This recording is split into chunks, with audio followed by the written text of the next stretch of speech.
ఇది మామూలు గోంగూర, ఇది మందార గోంగూర, ధనాస గోంగూర అంటారు, మందార గోంగూర అంటారు. ఇది కట్ చేసుకున్నాం, ఇప్పుడు ఇది కట్ చేసుకున్నాము. ఇది కట్ చేసుకుంటే ఈ పొద్దు గోంగూర పచ్చడి చేసుకోవాలనుకుంటున్నాం ఫ్రెండ్స్.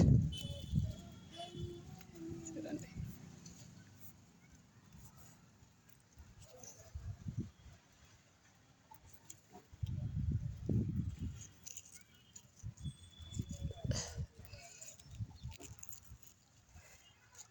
తాజా కూరాకు పచ్చడికి సరిపోతుంది. చూడండి, చట్నీ,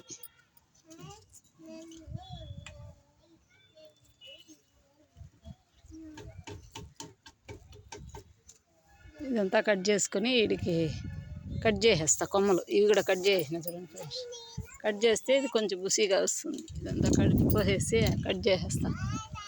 చూడండి, పువ్వు కూడా రెడీ అవుతా ఉంది. ఇవంతా విత్తనాలకు రెడీ అవుతూ ఉన్నాయి. మన దగ్గర మస్తుగా ఉన్నాయి ఫ్రెండ్స్ విత్తనాలు. మళ్ళీ ఎందుకో అనేసి కట్ చేసేస్తా. చూడండి,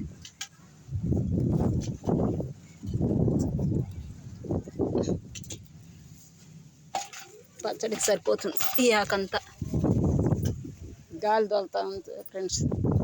తుఫాను అంటూ ఉన్నారు. ఏడైతే సినికైతే పర్లేదు, కానీ గాలి తోలుతూ ఉంది. విత్తనాలకు రెడీ అయిపోతుంది. కొన్ని పెట్టుకుంటే మనకు ఒక కాయ 2 కాయలు పెట్టుకుంటే విత్తనాలు సరిపోతాయి. ముందే విత్తనాలు ఇంకా ఉన్నాయి. ఎవరన్నా అడిగితే ఇవ్వడానికి రెడీగా ఉన్నాయి మన దగ్గర విత్తనాలు. చూడండి, చూడండి ఫ్రెండ్స్, ఇలా మనం నాటుకుంటే మనం అప్పుడప్పుడు కోసుకుంటూ ఉండొచ్చు. పసుపు చూడండి బాగా వస్తుంది. పసుపు మొక్క ఇప్పుడే బాగా తయారవుతూ ఉన్నాయి.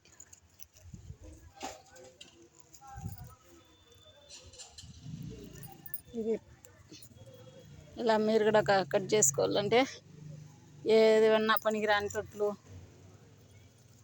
ఉంటే కూడా పెట్టుకొని మనము హిమాయత్ చేసుకోవచ్చు. చూడండి, 2 రకాల గోంగూర అయితే ఉంది మనకి. చూడండి,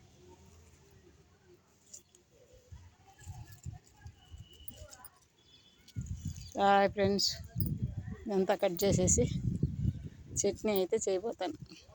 గోంగూర మొగ్గ చూడండి ఎంత బాగుంది. గోంగూర పువ్వు ఇడవడానికి రెడీగా ఉంది. Bye friends.